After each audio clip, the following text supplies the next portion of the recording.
everyone, my name is Sky, and for our first episode, I'll be teaching about the importance of mental health and how art can positively affect mental health.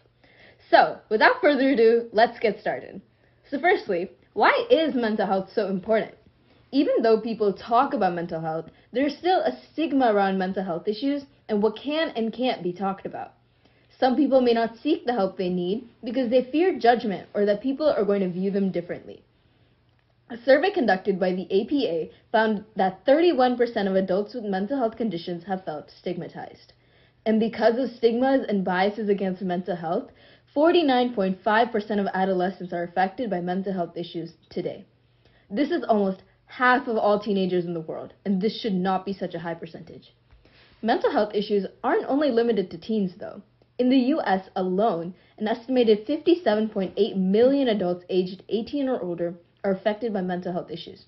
It's important to acknowledge mental health in all age groups so that people can understand that their feelings are valid and so they can feel safe to talk to others. But what if I don't have anyone that I feel comfortable to talk to? How do I help myself feel better? Well, Quinn, I'm glad you bring that up.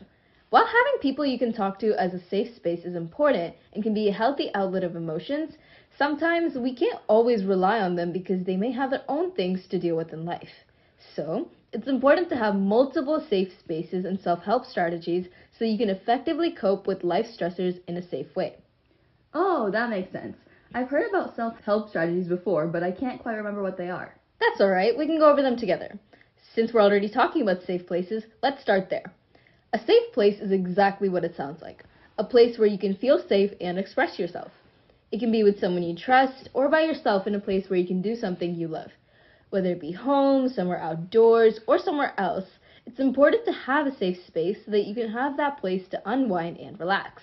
Oh, yeah. My safe place is my writing corner. I love writing because I feel like I can just relax and be taken to my own little world and write down whatever's in my head at the moment.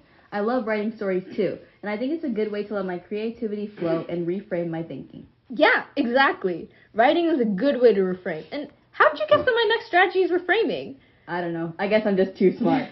Wait, can I explain this one? Of course, go for it. Well, reframing your thinking is about changing your mindset and helping yourself think more clearly. It goes hand in hand with decision making. Taking a step back from whatever may be stressing you to think is important because it can help clear your mind and avoid making irrational decisions. You can reframe by using techniques such as journaling or getting your thoughts out, or just taking time to slow down and relax. Yeah, I agree wholeheartedly. When life goes so fast, it's important to take a step back and think about what your next steps are to help solve the problem. A way to help reframe your thinking and slow down is grounding. Grounding is a way of calming down so that you can relax and fight those overwhelming thoughts that may be stressing you. One grounding technique is the 5-4-3-2-1 grounding technique, which is when you say 5 things that you see, 4 things you can feel or touch, 3 things you can hear, 2 things you can smell, and 1 thing you can taste. Wow, I like that one.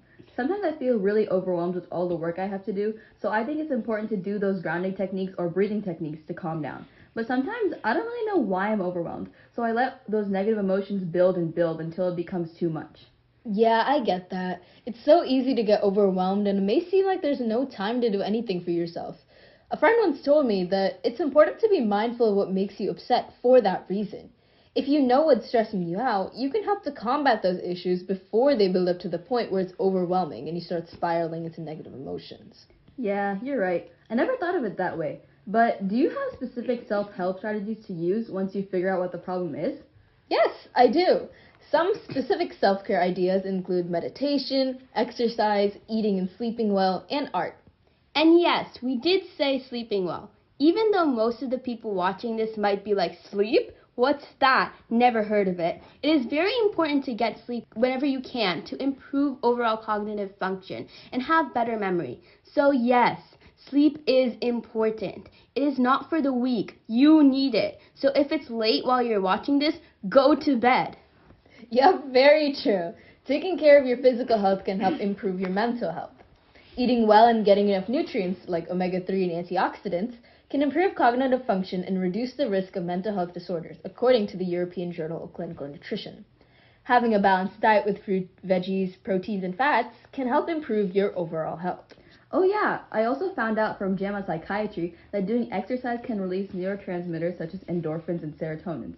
and these chemicals can trigger positive feelings and reduce pain, which can help people be physically and mentally well.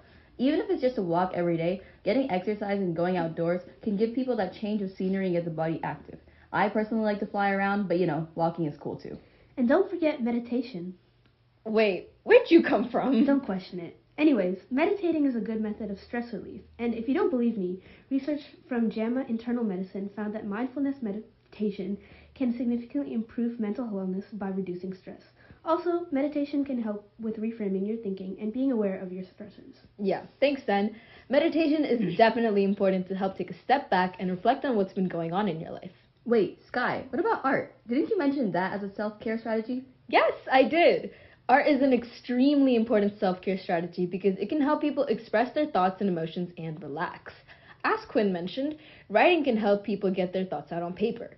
Music, dancing, watching movies, reading, drawing, painting, and crafting are all art forms that help creativity flourish and help people grow and be happy.